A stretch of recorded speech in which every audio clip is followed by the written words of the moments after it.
to display your socks for everybody, but if anyway, Randy Wooden, I'm with Goodwill of Northwest North Carolina. I run our professional center. We started the program in 2012, totally free. All three of us help job hunters here today, and we've got a lot of things going on in society. A lot of folks in between jobs and folks that are employed but kind of getting the itch to maybe make a change. And networking is a big part of that change. And so today I wanted to invite John O'Connor to come in. John, all the way from Raleigh, North Carolina. And John joins us. John is a career services, outplacement, and career transition professional. He's also a U.S. Army Reserve officer and former college professor. So all around stuff going on here. So John, take it away. Do a little bit more of an intro, and then what did you come here to talk about? Well, I think we're going to talk about, to answer your last question first, your first question last, but I think we're going to talk about virtual networking excellence. You guys are have built this excellent group around that. So I'm looking to add to the conversation, and I'd love to get your feedback too on some of the things that I'm seeing and some of what our clients are going through. I just had a call 2 minutes before this one about an interview of one of our clients has coming up. That's going to be, it's going to be a Zoom. It's going to be online. So, and then I don't want to add too much more of my background. It's on the Career Pro Inc. site, and I've been around doing this for a long time, and I'm still energized because there's still many people that need the kind of help we can provide. We're not the only ones, but we think we have our niche, and we're here to help others. And that's kind of been my mission, whether it's been, I love students when I was teaching, and I still look at myself as a teacher and a coach, and I love the relationships and the things I learned in the Army Reserve. I'm, not in that anymore, but I've served a lot of military and veterans through this group. And, we all have that heart to help, and we're doing it in different ways. And you all are doing it through your businesses and your connections and your, the Goodwill nonprofit's just another great organization out there that's a part of the solution. Well, thank you. I appreciate that. So again, it's Career Pro Inc. INC.com. So Teddy, you could put that in the. I'll get that out there, Mike. Even if you don't engage with us, there is a lot of content there, including podcasts and other things that I think will be helpful.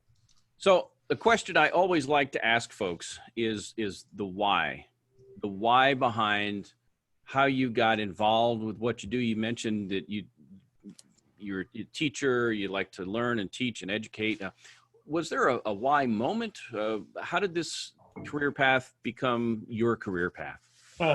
Yeah, it's weird. I remember that I was visiting someone to help me get eons ago. Like I think, 25 plus years ago, there's probably a section of the Smithsonian's that's dedicated to what we used to do to apply for jobs. We actually printed resumes and put them in envelopes and things like that. But to make a long story short, Randy, I was connected with, a dear woman who was running a business like this. And I came in to meet one of her representatives. It was the largest resume writing firm in the country. And, as I was getting work done for me, the person who was sitting in a chair, she was like, "You'd be perfect at this. You're like, you got writing background and MFA and coaching, and, I'm going to go pursue comedy in New York. So why don't you just take my job? I mean, I'll make the introduction." It was just weird like that. But again, I had really a mentor and a coach in this business 25 plus years ago. I knew how to write, but I didn't know how to write for business or people or extract stories from them. And some of the same stuff I'm still doing today, and having to deal with people that say one thing and mean another, and all these new things that you're learning now, that we have books now on emotional intelligence. She was like my franchisee, and she tutored me through this process. She said, "You owe me this to run the business. I'm going to support you. The rest you keep." So I really had a baptism of fire, almost like a franchise, but that care and that concern and that, help early on was great. That woman who was running these places, different offices around the country, had a couple of financial issues. She said, because you're the person who's been the most honest with me, paid me, even when I know you didn't have it, and I know you're going through stuff, you know, at home and all these things. Like she said, but I'm going to allow you to kind of take over if you would like to have this business for you. And it's because the way you've treated me, I'm going to let you have it at a smaller price. So then it became my own. And that's kind of how I got started. Again, ancient history, guys. You know, that is very, very similar to my path. Was that Bernard Haldane by chance? No, it was Career Pro, and it used to be a part of this big network. But I remember that group. I do. Well, and I had been with R.L. Stevens and Associates. Yeah. They were based out of I don't know, Massachusetts, I think. Yeah, outplacement and career services. Yes. Correct. And so, and again, I was a client many, many years ago, and some of the best few $100s that I think I'd ever spent. But so on the path that you are, and now we've seen, as so many of us have, the whole world has changed in terms of the face-to-face issues and the lack of it. So we're here to talk about networking in a virtual world. First of all, from a definition standpoint, John, what do you define networking as? What is networking to you? Relationship building. You know, people talk about how many connections that you or me or Teddy or someone on this call has on LinkedIn. And sometimes we get caught up in the numbers and we forget that behind those numbers are people. And look, we all forget it because we're on our path to try and get another client or make a connection to make that get to the hiring manager or whatever. But there are people behind the numbers. So I would define it as, you know, it's networking to me is static electricity unless there's, you know, I think what puts the plug into the socket is the relationships. And adding value. And Teddy, your thoughts? I know you're a big networking guy, and have your angle on that. Yep. I have an edict that I think you've heard my edict a few times, Randy, and that is networking is finding, developing, and nurturing relationships that mutually move people forward through life. So, John, I'm right there with you. I like that magnet thing. I mean, it's all about, you know, finding people that are relevant to you and finding some way to connect with each other. Yeah. And we're going to follow up a little more on what Teddy has talked about just a moment ago about how we go about the process. I know, John, you had given us some areas that you'd like us to talk about, and certainly we want to do that. And let's get started with that right now. One of the first things you mentioned was bringing value to every discussion. So how do we do that? What is value? How do we do it? Well, that's very important now, especially in this time where LinkedIn is, as you both know, has brought down a lot of walls. You can get to people fast, but I see there's a level of carelessness to it right now that's unprecedented. So you can be original if you simply will go through someone's profile or ask. We were on a call today with a great staffing leader, national staffing leader, and she said, just go through their profile. Maybe you went to the same school. Maybe there's a commonality. Like, people are not doing the fundamentals, you know, and we forget the fundamentals. But like, you know what? It looks like they did a project. Go read that person's link to a paper. Go look at their company further than sort of first page skin deep on the web, and come up with even like a real resonating reason you want to connect. Or sometimes you find something in their background personally or volunteer wise. We aren't doing these fundamental things enough online. So it becomes very transactional, and we've got to get back to the relationship part of this, or the continued bad behavior of the world is going to surface on LinkedIn, and people are going to just turn off.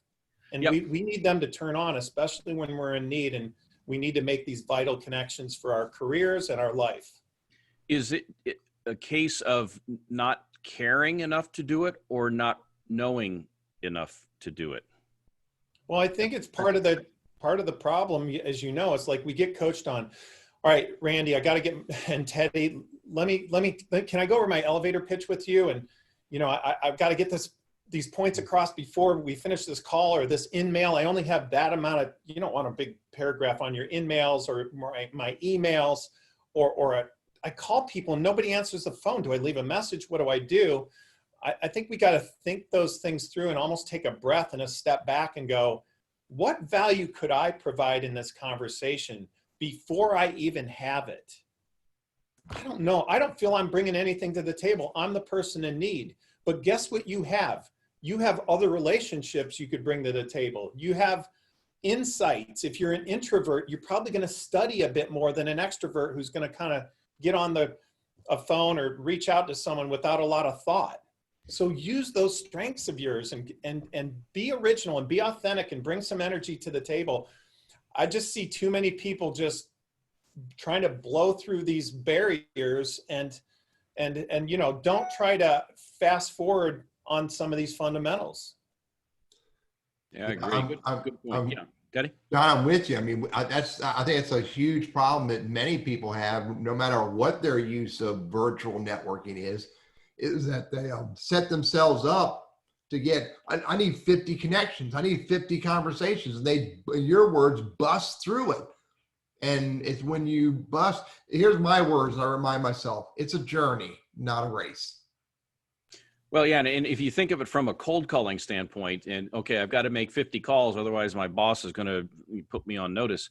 So you just blast through them and just kind of go through the motions. And I can't tell you how many times, and I'm sure you guys get the same, where you get these invites from people that there's no accompanying text, it's not been customized. So you're scratching your head going, do they not know or do they not care? And at least in my business, I mean, part of my job is to coach them on this. So I'll still engage with them, but I have to think, if I'm a business person, what would my first reaction be if I were to receive these, what I'll call naked requests, or just, again, not customized? What kind of impression are they making here? And again, I go back to saying, I wonder, do they not know or do they not care? And maybe it's a combination of both. Yeah, we all get in that rush. We all have that pressure on us to perform or to get something, or to, how do we show value today in this virtual world? You're not supposed to give people a hug anymore. Like that's just verboten. It's probably going out of the typical, corporate arena, but there is such a lack of human connection now. People are driven to, at least mild depression. And even though you're starting to see like elementary schools open up, they're going to let some more fans at games, but it still doesn't feel right. And it's not going to be right for a while. But if you're trying to make that human connection as best you can, you're going to separate yourself from those people that want to connect with you, and then the pitch is right on you. So find those creative ways. Notice people that are doing it right. It may seem like it's slowing you down, but I believe it's going to speed you up. Here's one for you, something that you had jotted down, and I guess I need to get some clarification from you. So I'm glad you're able to be here today. Let me ask you this. It says you would like to have people prepare like things are turning more formal. Oh, Did I read okay. that right? Now, I should have worn my pumpkin outfit too, but I didn't. And, I think you have to be comfortable in who you are and what you represent and be your authentic self. To me, you both come across that way, and Teddy's comfortable in his setting in his home. But I think what's happened on Zoom is in this virtual environment, I call it, we've become Zoom zombies. Like if you're on training, you're supposed to stare in the screen. If you go off camera, God forbid, they're going to count that time against you. Like there's now someone monitoring you like Big Brother now, and it feels like that. So I did something with some engineering students at NC State, kind of a talk, and they were all just so obedient because they're just trained to do that in class. I was like, you can use your hands when you talk. You can refer to things in back of you. You can bring something up in your hand and say, I just read this about your company. Like, be who you are on this call. Don't get into this static position of Zoom zombieism. Get out there and be yourself. You don't have to be as animated as me, as humorous as Teddy, or as serious as you can be, Randy, at times. You just be yourself, darn it. Well, there you go. As the French painter that I know, Teddy Burriss. John, I'm with you. You know the answer to this question, and Randy knows as well. How do you get good at being yourself on through a camera?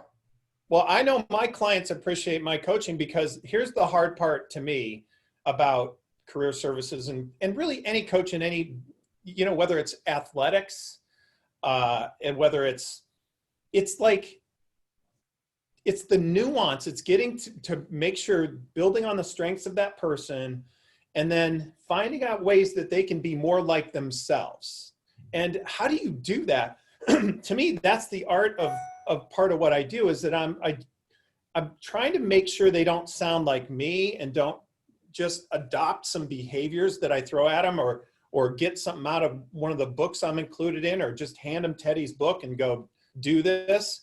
It's like making a chapter in Teddy's book alive for them, and making it personalized for them, and going, you know what, I can own this. I feel good in my own skin, bringing out the way I do it. There are some fundamentals and some etiquette to this, and some things that we can say, look, everybody's doing this. Don't do that. Don't pitch right away. Get into a conversation. And as Teddy says, everything starts with a conversation. And I think that's the key. How do you do that and still be you, and then take it to the next level where you want it to go? And I think if you will just study yourself enough and get some coaching, you really often need that.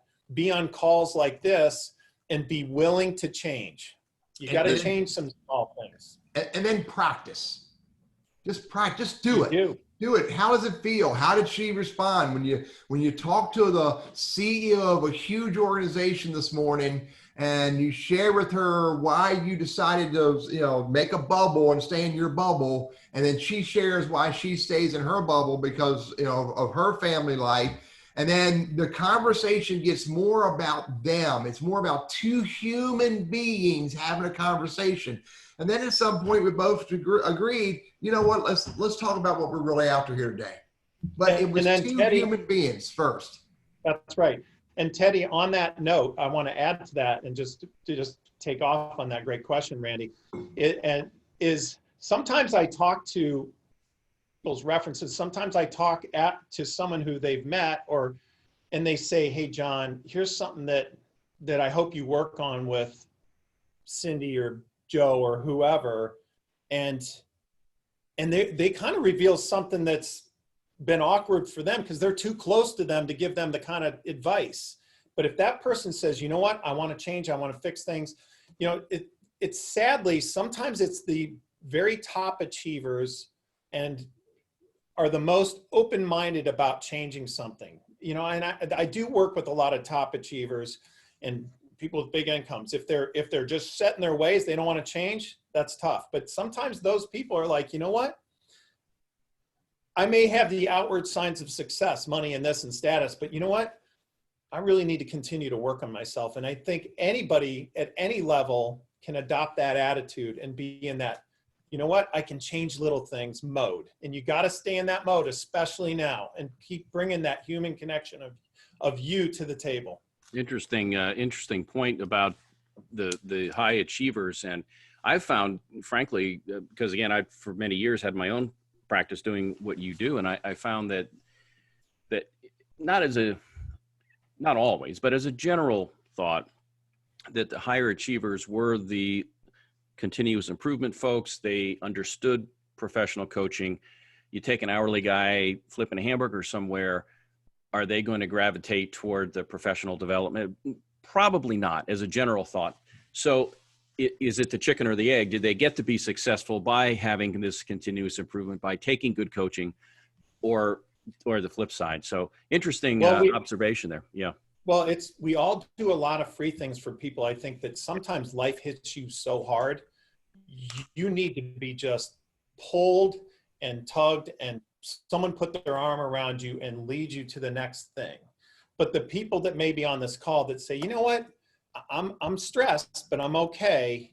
If you will just humble yourself and listen to some of the people around you and who want to help you, or if you pay for advice or whatever, make sure you own it, because those little tiny changes make such a big difference. And I just love seeing that. Like, why would, in North Carolina, Michael Jordan continue to have a coach and continue to work on his shot until he was, a 7-time champion or whatever, or anybody who's a high achiever? Why were they interested in the tiny details? I think you just, even if you're flipping burgers or whatever, you can have the spirit of change, continuing learning and education. And, think of our early jobs when we might have gotten recognized for doing something right. Those good managers and leaders sometimes go, you know what? I see something in you. And a Bet. lot of it's just because of the heart. It wasn't because, you know, Teddy's a PhD and a surgeon. He's a brain surgeon. That's what I'm saying. I call him doctor. Hey, I got a follow-up for you. Dr. Burriss.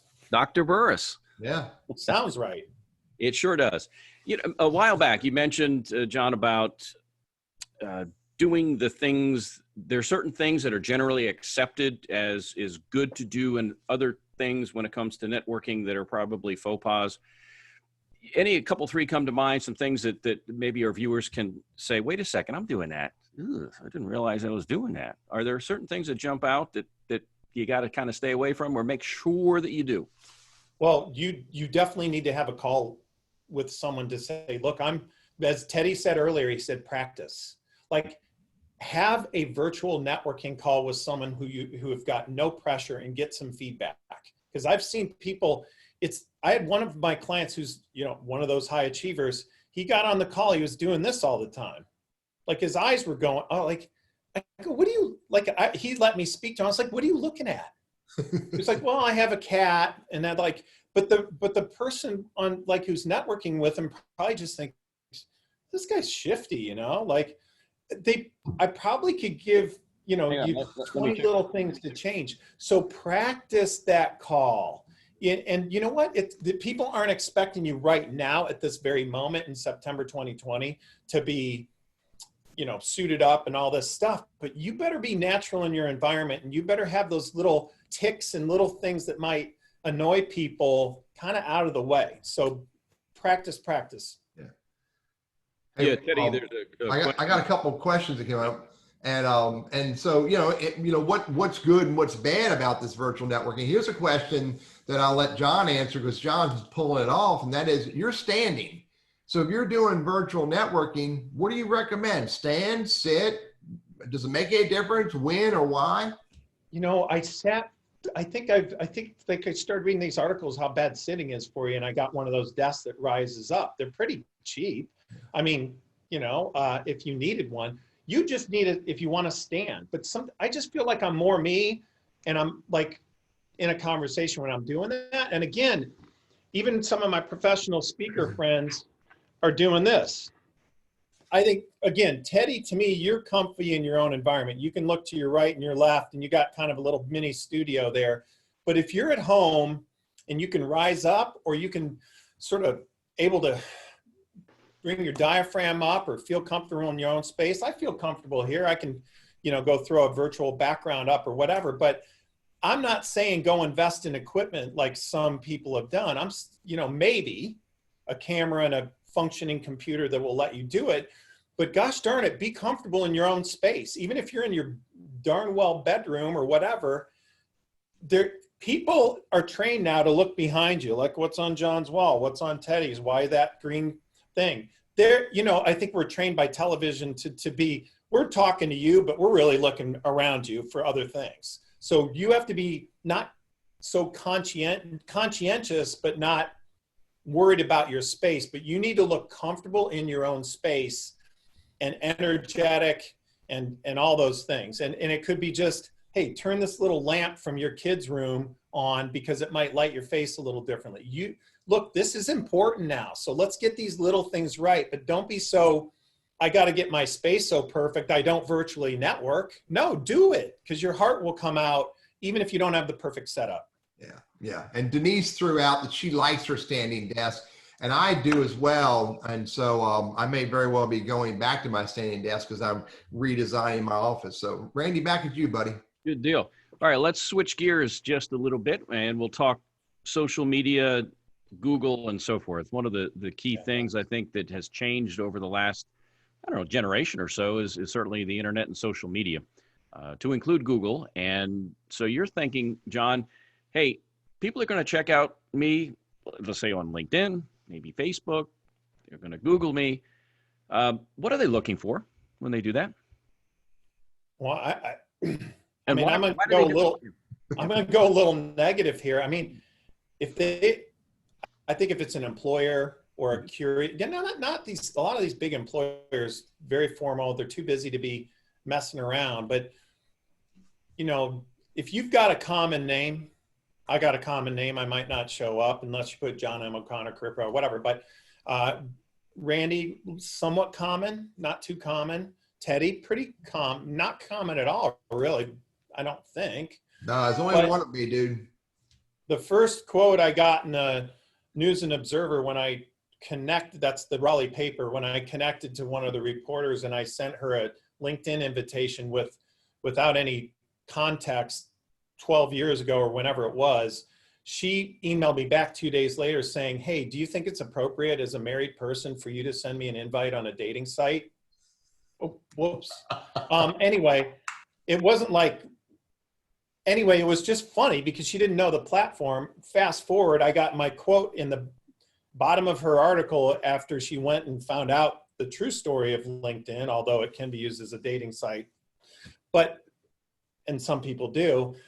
I don't have any coaching points on that though. But the quote was, you are your Google search results. And I think even as us small business owners and others know, you know, there's a lot of people on the internet and, you know, I hate to say it, but gosh darn it, they're going to Google your name if they hire you. And, or, hey, let's just, you know, friend you on Facebook. They're going to watch your behavior. I can't believe how many people are posting just sheer political things right now, like just off the chart, aggressive, whoever they're standing for.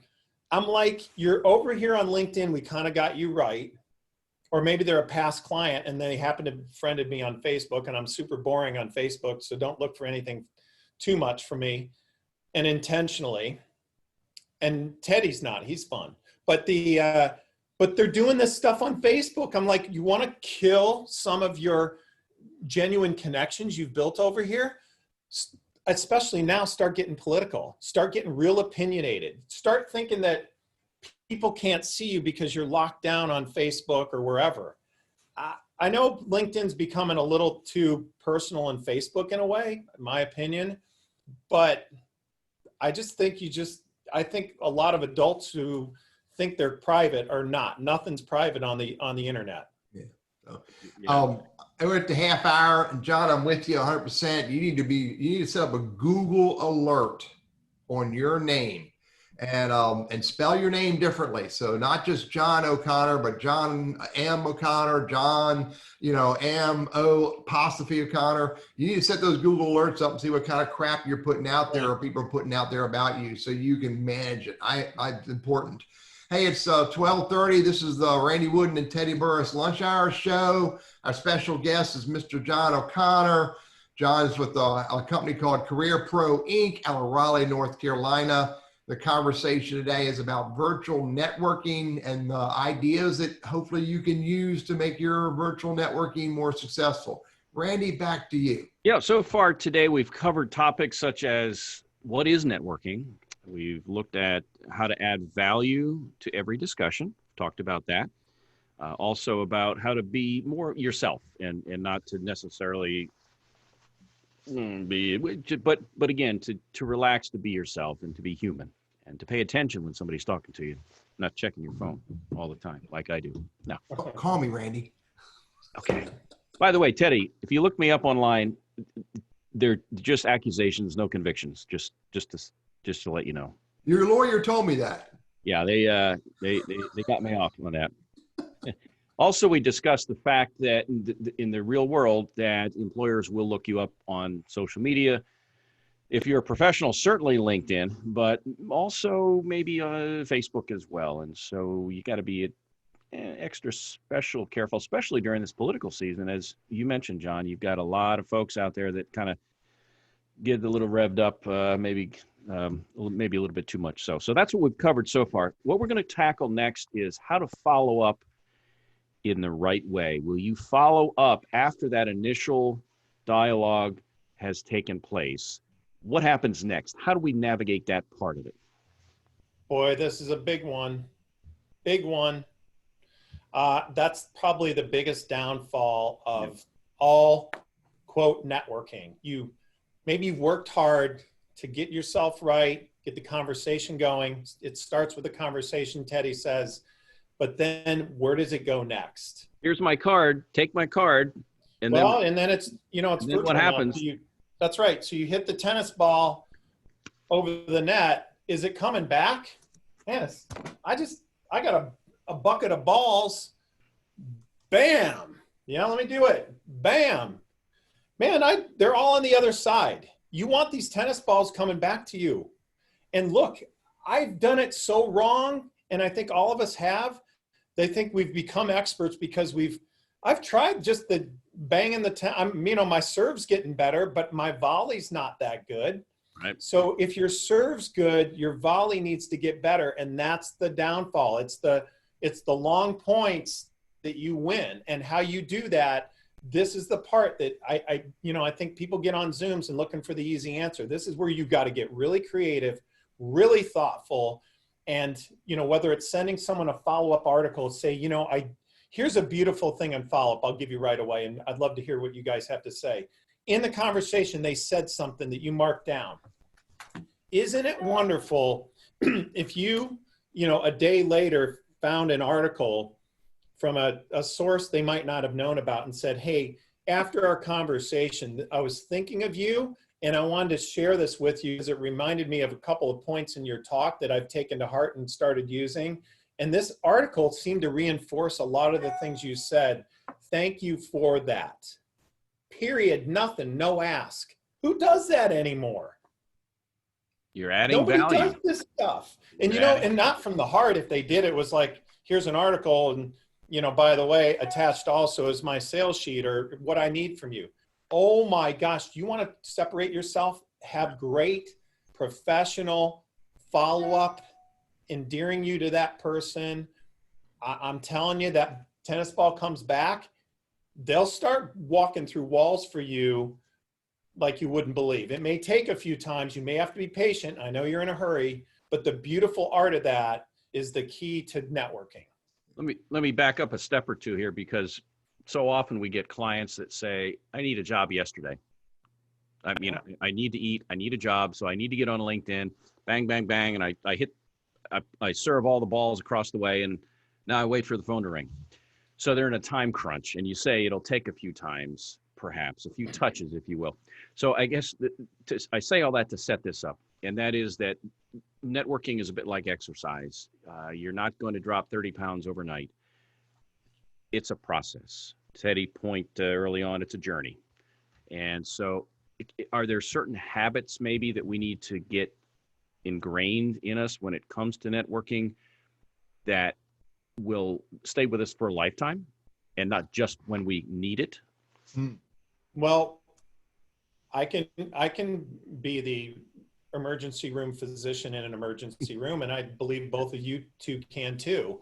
But it's preferable if we're not, you go to the doctor and the appointment, but as an ER, you got to stabilize that patient. And sometimes it's like, look, you don't have time for the nuances of networking right now. However, let's make sure you're not blowing it and not making the big mistakes, because you need a job. You need to start paying some bills. Look, I've had some high achievers that said, look, I'm going through a divorce. I'm going through this just for my mental health. I've got some money saved up, but I don't want to tap it.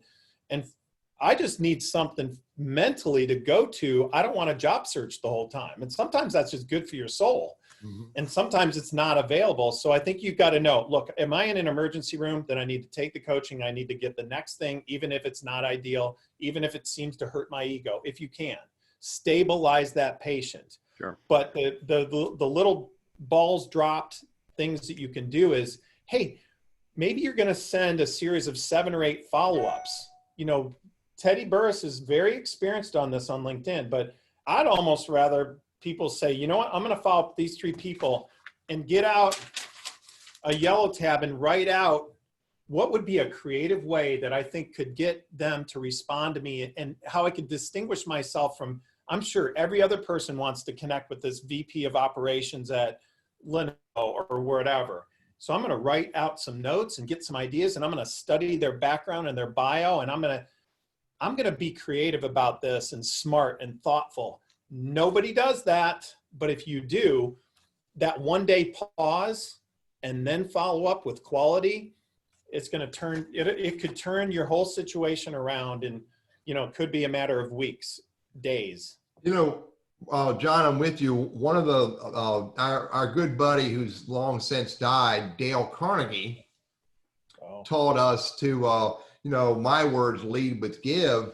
And one way you can strike that conversation up with that CEO or that department head or somebody who's relevant to your goal is to say words to this effect. Hey, John, I've got some time right now.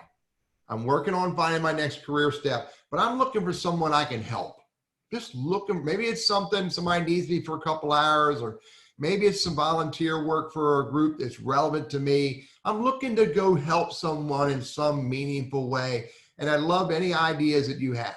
You drop those seeds out enough, someone's going to think about how can John O'Connor help? How can Teddy Burriss help? And that could be a great connection for maybe volunteer, maybe a part-time gig, maybe a contract, et cetera, et cetera.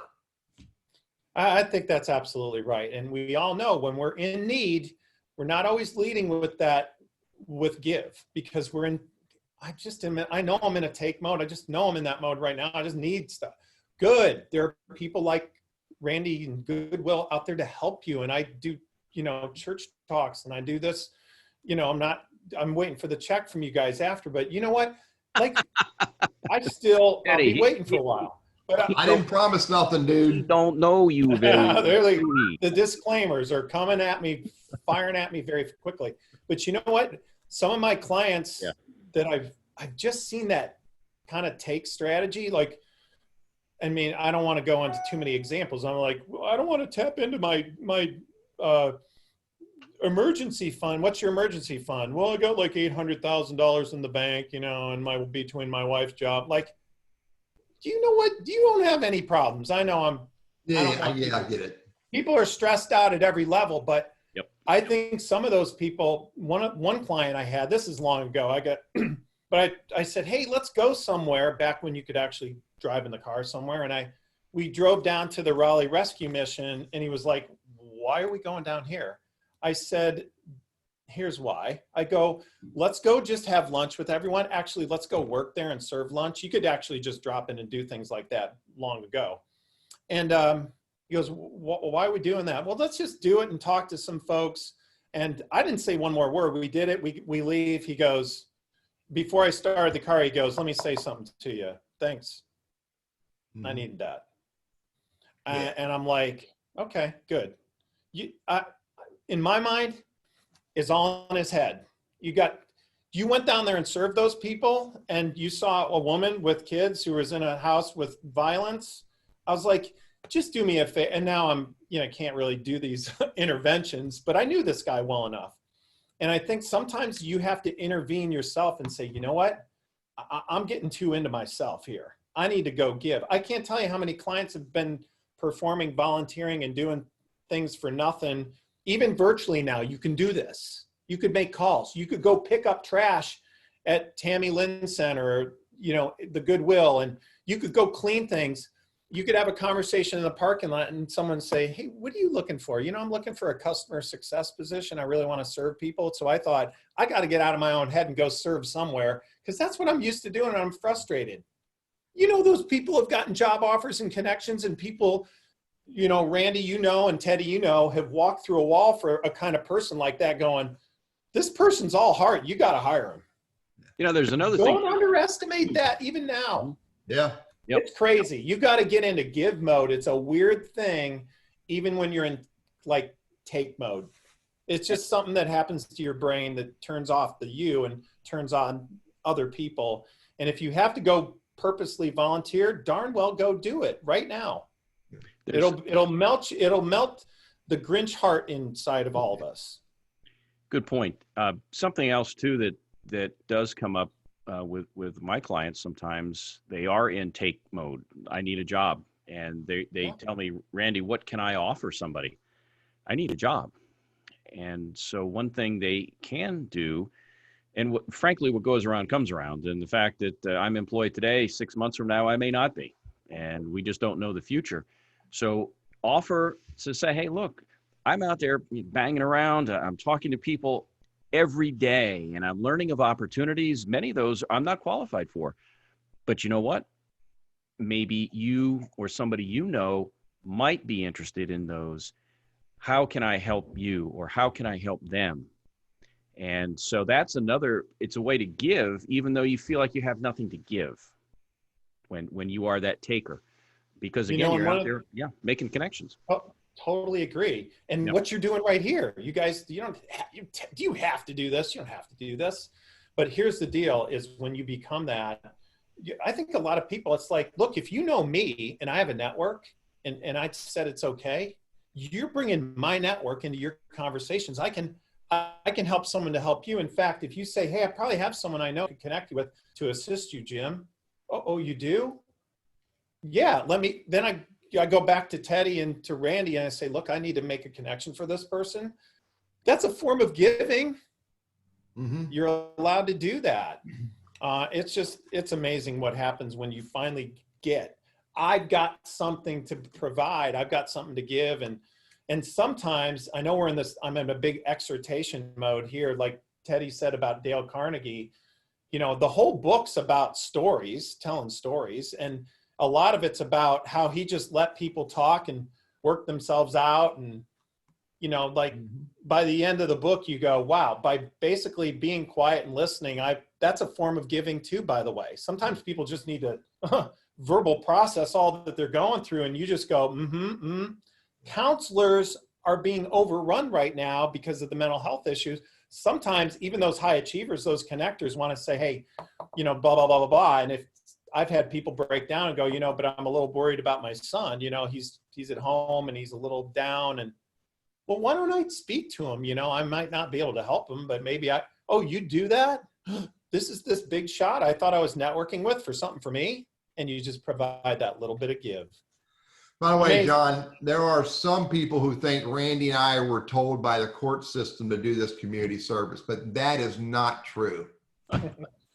Nah, they made a good decision to legislate that, and I'll make sure that edict stays in place no matter who the next governor is and whoever's in office, Democrat, Republican. I'll make sure you guys, have that.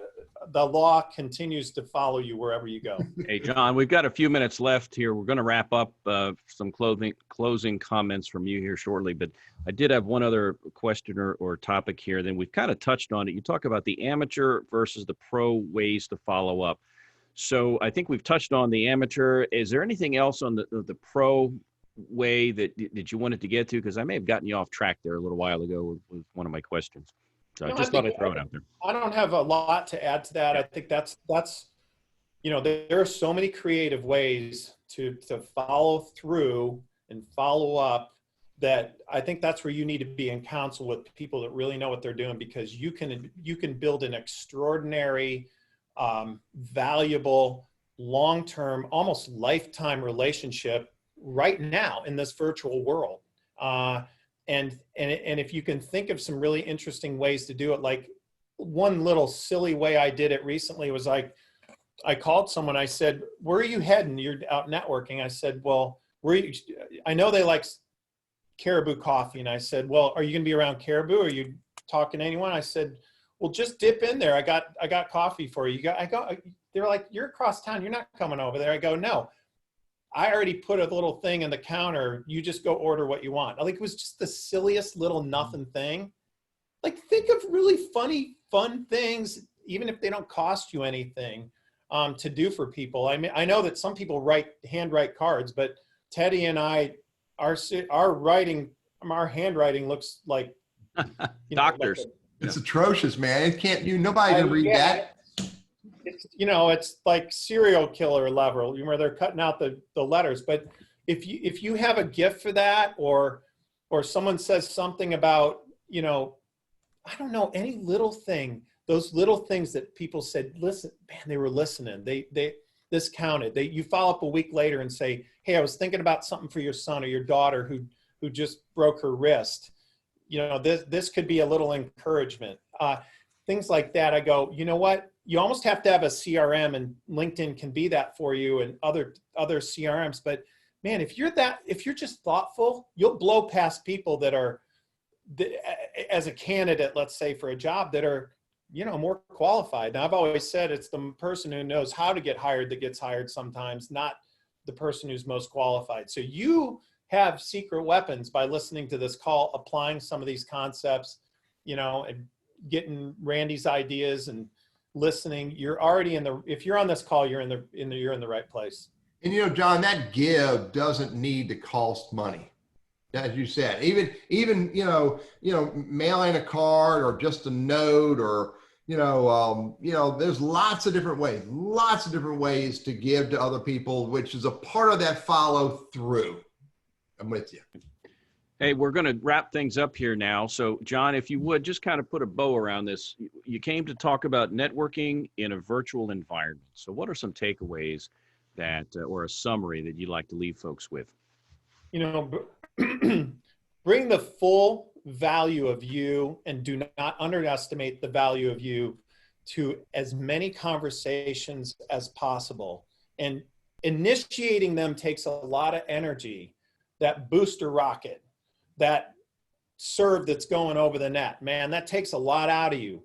But the real art of this is, how do you keep the conversations going? And look, if the point ends, or the game ends with this person in a way, end it in the right way, end it with a good thought.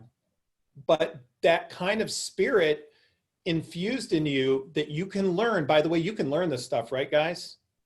This isn't specialized knowledge you have to get an engineering degree for. If you continue to apply these concepts, like you guys have said, what goes around comes around. What you'll be able to see and reap the benefits in a relatively short period of time. It may not come from that contact, but it's going to come over here, just like what happened to one of my clients. They said, someone just connected with me on LinkedIn that she said that I introduced, but I don't think anyone introduced me to them, and they want to interview me on Friday. She had the job and she was working that next Friday. Why did that happen? Because she got into this kind of spirit. And I was like, hey, I wanted to take all the credit for it.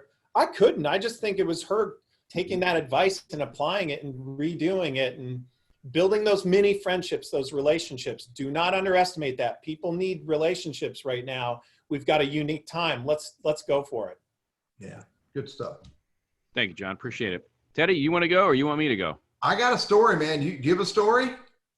I never have a story. I just make them up as I go. Yeah, I got it. You want to make one up? No, I got one for you real quick. Okay, you go first and I'll follow up. I'll turn it to you, and then you can talk about next week, because you got a good guest coming. I was thinking that the tennis analogy was a good one. I've never heard that one before. Never thought of that before. And I'm the king of analogies here, but you know what? The king can learn something. So I learned that today. But here's the deal. I think back. I moved here in 2000. It's a long story, but anyway. So I came here in 2000. I knew no one. I was in sales, and essentially they said, here's a phone book. Have a nice life. Make it happen. And this was right at the .com crash, recession, a lot of stuff happened. So anyway, so here I was, and I would go to the chamber events. I joined every Kiwanis Club, Rotary, you name it. If it was happening, I was there. And I bet you I had more business cards than anybody in Winston-Salem. And I would keep them in a desk, and there would be stacks of them. And they would just sit there. They would sit there very peacefully right where I left them. And every few months I'd bring them up and I'd go, O'Connor doesn't work there anymore. Burriss, he doesn't work there anymore. I didn't do the follow-up that I needed to, unless they were what I perceived to be a hot sales lead. So I was always going for the throat. Now, granted, I killed a lot of folks. I mean, I was able to make some decent money when I moved here. But the point being that this whole volley over the net, and it's gone, and there's no follow through. And also I got I got a nastygram from LinkedIn back around 2005, 6, because I got on it back in 2004. I literally went on and essentially invited anybody who was anybody anywhere to connect to me. And enough people said, I don't know this guy, that I got a term of service violation from LinkedIn and said, dude, if you don't clean up your act, we're going to close your account. And so I kind of learned the hard way, to your point earlier, John, about how to go Yeah. about trying to nurture a relationship. And it's not just collecting cards or sending these blind invites to people who go, who the heck is this guy? So I think, lesson learned. That's right. Yeah. That's right. Here's why you need coaching, you need help, wherever you get it from. Yeah. Is because the sad, quiet truth, the hidden conversation is people aren't going to give you that terms of service violation in networking. They want to give, they don't want to judge you, but you need to get better at it, because you want people after they get off a call or experience with you go, not all are going to do this, but you know what? I want to do something for Teddy. I need to go the extra mile. Right. You can get that. That's the key. Go ahead, Teddy. And thank you, Randy. I like that. You, terms of service violations don't happen just with LinkedIn, do they, Randy? I was a violator. I violated too many people apparently, but I violated their, whatever. But yeah, that happened. And so I learned, again, the hard way, but I learned how to do things more effectively. And John, again, appreciate you being on. Teddy, let's wrap this thing up. Yeah, ditto. Hey, virtual networking, a couple books to read. Definitely, if not read my buddy's book, Dale Carnegie, How to Win Friends and Influence People, you've got to read that. And the best way to read that is read a chapter, think about it, read it again. Read a chapter, think about it, read it again. The other book to read is a book by a dude named Keith Ferrazzi. Keith Ferrazzi wrote Never Eat Alone. Really good book, easy book. You saying, Teddy, I can't go out and network now. It's okay. I had a beer conversation with a buddy of mine a week ago. He had his beer, I had my beer. I had a pizza conversation with a buddy of mine. He had his pizza, I had my pizza. We did it through Zoom. Okay, it was sloppy too. I had pizza all over my face. But Never Eat Alone. It's a great conversation. It's not about sitting and eating. It's about having conversations with people. Here's something else to think about in virtual networking. And that is, use all the tools available to you. When I do my virtual networking, someone says, Tay, let's get together and talk. Or I say, John, let's get together and talk. John and Randy have experienced this. And that is that I send you an email, say you pick the best day and time on my calendar that meets your needs. And then when you use my Calendly, which all of you can get Calendly for free to a certain extent, then you can tie Zoom to it. And so then you can send them a calendar invite, get them on Zoom, use the tools available to you, whatever those tools are. Here's another one. Do not say to someone, I want to talk with you. Don't say to someone, I'm looking for a job, I need to talk with you. Instead, invite them to a conversation. John, would you have 10 or 15 minutes to sometime the rest of this week for you and I to talk a little bit? Because I think you may have some ideas that can help me. Or I may have some ideas to help you. Would you be open to a quick conversation? Invite people to a conversation is important. That word invite is critical. Here's the other one. And Randy, I got notes to keep me on track, dude. Listen. And the best way to listen is to use open-ended questions. Oh my golly, tell me more about that, Randy. That is really, John, why did you go that route? That's really intriguing. Listen with open-ended questions. And here's my last one. Build a process. If you want to achieve anything in life, any goal, including using virtual networking, build a process around it. How many people do I have time to have a real meaningful conversation with? How do I find them? And how do I invite them to a conversation? That's my story for the day, Randy. There you go. Yeah. Networking is a process, and we've all been through it, and we've been the receiver of people kind of committing some faux pas. But life's a journey, to your point, Teddy. And so I'm so glad we can bring on special guests like John, who has expertise not just in networking in a virtual environment, but elsewhere, to help people get to where they want to go. And I think if people have the want to, we can teach them the how to.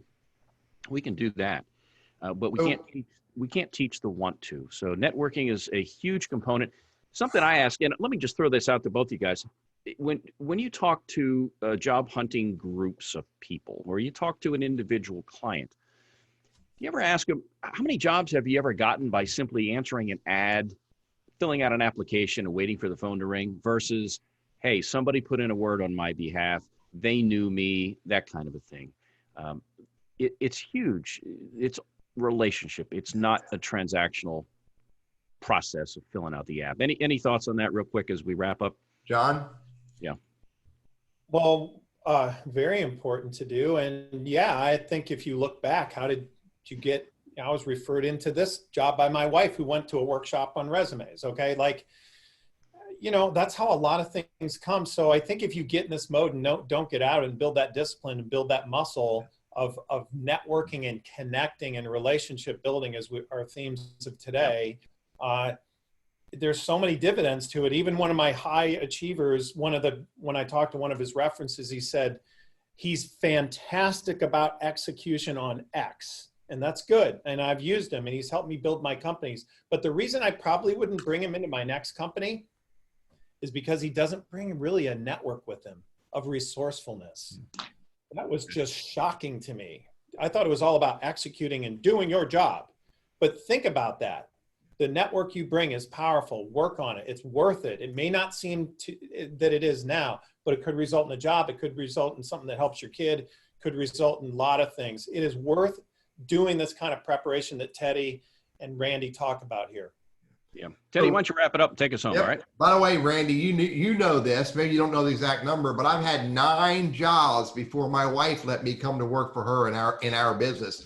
And I've never gotten a job through an application, a resume, a cover letter, an interview, or a job application. Never. Yep. Yeah, it's all through my peeps. So, hey, next week, John, dude, thanks a lot. I really appreciate you showing up and helping out and sharing some ideas. Next week, I've got 3 special guests. Next week, we're going to have a lady by the name of Rachel Trevette, another lady by the name of Christy Staten, and a good friend of ours by the name of Nikkei Roche. And they're going to come. They're going to talk about the gig economy. These 3 people are in some way or another have their own gig economy role or business going on. Some of them have transitioned to a little bit more than gig economy. And next week, when you show up, I'll give you a little bit more insight on who some of these people are and what my relationship is with them. So next week, gig economy, a panel of 3. So we're good. Again, John, thanks for showing up. Randy, good seeing you, buddy. Take care. I'll catch you later on. And everybody showed up today. Thanks for coming. Have a great week. See you guys. Bye.